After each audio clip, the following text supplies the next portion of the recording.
When this boy met his baby sister for the first time, he was so excited. He was eager to meet her all day. But when he finally saw her lying in the hospital, he noticed something. It was small and easy to miss. But what this boy discovered shocked everyone. Boy sees sister for the first time, but then he makes a shocking discovery. Cody stepped into the room where his little sister was resting. His eyes were full of wonder, and his proud father looked at the emotional scene from the doorway. He wondered what his little guy was thinking. But he never expected the following words to come out of Cody's mouth. Cody first looked at his sister with a happy smile. But his father soon saw the happy shimmer in his eyes disappear. It was replaced by a look of confusion as Cody inspected his baby sister more closely. He saw something that wasn't supposed to be there. It was a small blinking light around the baby's neck. Curiously, Cody pulled down the blanket that covered his little sister. His father's once proud face was now filled with confusion as well. What is that boy doing? She'll get cold like this, he thought. But then the baby's neck was fully visible, and Cody took a few steps back in shock. Dad, come quickly! Cody shouted. Cody's father ran over to the frightened boy. The reaction of his son scared him as well, and he was worried that he saw something wrong with his baby sister. Cody's finger pointed towards the crib. And that's when his father saw it too. A small blinking red light shone from his daughter's collar. Mark, Cody's father, looked at the strange phenomenon in utter confusion. He was sure that it wasn't there before. Mark stepped in more closely and ran his finger past his baby's collar. The light popped off, and in his hand, he held the tiniest device. It looked like some sort of transmitter. The sight of the small device started to worry Mark. This was not the kind of thing a hospital would place on a newborn baby. And he or his wife definitely did not put it there. He looked at his son, who was still staring at the blinking light. Come, we have to figure this out, Mark said. Mark walked across the hallway with the blinking light clutched in his hand. He had a feeling something bad had happened. When they finally reached the check-in lobby, Mark explained the situation to the nurse behind the counter. Was there someone in our baby's room when we were gone? Mark asked. I don't think so, the nurse answered in reply. No nurse or doctor has clocked into that room for hours, she added. But Mark wasn't satisfied with that answer. Those were just numbers to him. He looked at the woman with a serious face and asked if he could view the camera footage. The hospital employee normally wasn't allowed to, but looking at Mark and Cody's worried faces and looking at the strange blinking light convinced her to take a look. She rolled back the tape, and they watched the footage together. The room was empty for a while. But then a mysterious woman appeared on the screen. The woman was seen wandering around the room about half an hour ago. She was pacing around the room nervously at first. But then she bent over their daughter's crib and fiddled around with the baby's collar. But she made one big mistake. The woman peered up only once, but looked straight into the camera. And that's when the alarm went off in the mind of the nurse watching. Something is not right. I know all my colleagues. And even though this woman is wearing a doctor's coat, I'm 100% sure that she does not work in this hospital. She looked at the father-son duo with fearful eyes. And that's when panic struck. This woman was clearly impersonating a doctor of this hospital for a reason. She was doing something that definitely wasn't allowed. And their baby girl was involved in all of this. Who is this woman, and what does she want with our daughter? Mark thought. But what scared Mark even more was the thought of his daughter being alone right at this very moment. He sprung up and grabbed Cody's hand. We have to go check on her now, he said in a hasty voice. The nurse nodded in agreement as father and son jolted through the hallways. But then the most terrifying thing imaginable happened. Because when Mark and Cody reached the room where their daughter was supposed to be resting, they found nothing but an empty bed. She's gone. We're too late, Cody said to his father while crying intensely. Mark couldn't believe it. What the hell is going on? Mark could feel his heart pounding in his chest as he sprinted with his son through the hallways of the hospital. This is horrible, he thought. But when he reached the room of his resting wife, his adrenaline sunk again. Their baby girl was safely napping on his wife's chest. Unfortunately for them, this nightmare was far from over. Mark's wife saw the visible sweat drips on her husband's forehead and asked what was going on. She never saw her two men look this pale before. And the sight of their panicked faces made her quite nervous. Is there something wrong? Is there something I should know about? She asked. Mark and Cody entered the room. The worried father kissed his wife and their baby girl just to make sure that all of this was real.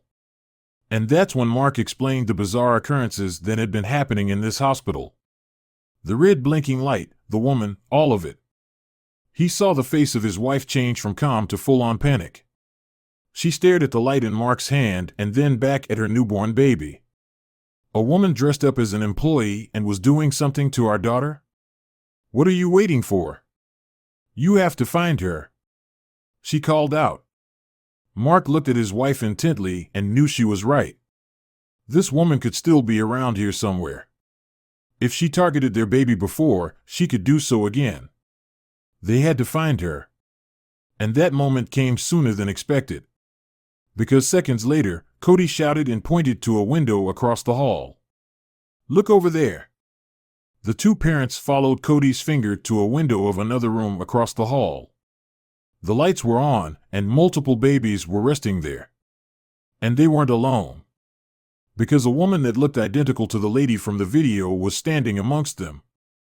It was her, Mark was sure of it. This was it. She had to be stopped, and Mark didn't hesitate for 1 second.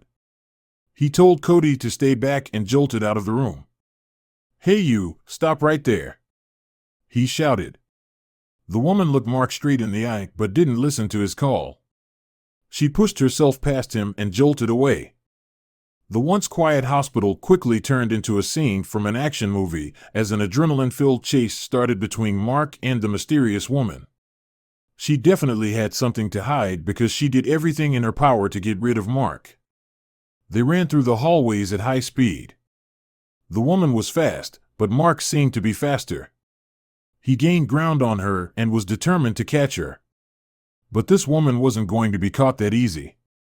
She pushed an empty hospital bed in his path and flipped over a medicine trolley, making hundreds of pills spill all over the floor. It was a last-effort move, but unfortunately for Mark, it worked. Because when Mark focused on avoiding the trolley, he ran into hospital staff. He fell to the floor, yelling, "Stop her," as he went down. But it was too late. As Mark scrambled to his feet, he saw the woman exiting through the front door. Mark ran out of the hospital and was now standing in the main parking lot. With a frantic look on his face, he scanned his surroundings, hoping to catch a glimpse of the woman he was chasing. And that's when he saw her getting into her car. Maybe he could just make it there in time. The chase had clearly exhausted the woman, and the panic of this situation definitely didn't help. She was flustered, and Mark could detect it as he ran towards the car. She was fiddling with her key, trying to get it in the ignition. But by the time her car started, Mark was already there. Mark pulled open the door with force and grabbed the woman by her collar, almost dragging her out of the vehicle. As he pushed her body against the side of the car, he shouted at her. "Who are you, and what have you done to my daughter?" he screamed violently. The woman refused to let out a single word no matter how hard Mark yelled. In the meantime, hospital security had arrived at the scene. Mark explained the situation, and the men agreed to retain the woman so Mark could call the police. And that's when things got really interesting. The police answered the phone quicker than Mark expected. He was still out of breath from the chase and shouting at the woman. The police officer on the other end asked if Mark was okay, hearing his heavy breathing. But Mark uttered that he was fine, but he needed them to come over as fast as they could. He quickly explained the situation that occurred in the hospital. And he told them that they had caught the woman responsible for it all. "I'm looking at her right now," Mark said. Mark expected a mild reaction from the police, but the officer reacted with an urgent voice like he knew what Mark was talking about. The officer continued by saying that 2 police cars had been set out to come to Mark's aid and that they would arrive within the next couple of minutes. "Sir, if what you are saying is true, then you might have done us a huge favor," the officer said. Mark didn't understand. And the fast response time promised by the officer on the phone turned out to be true. Within minutes, 2 police cars drove onto the lot. Out of them stepped 2 large men in uniform. They walked towards the woman and put her in handcuffs without question. Then one of them walked over to Mark. The officer asked Mark if he could see the transmitter Mark was referring to. Mark nodded and took the officer with him inside the hospital. This day couldn't be any stranger. "What is this all about?" Mark asked nervously. The policeman said that he would know for sure after he saw the red light. As Mark and the policeman entered the room where his family was staying, he asked for the transmitter. Cody had kept it close so that it wouldn't get lost.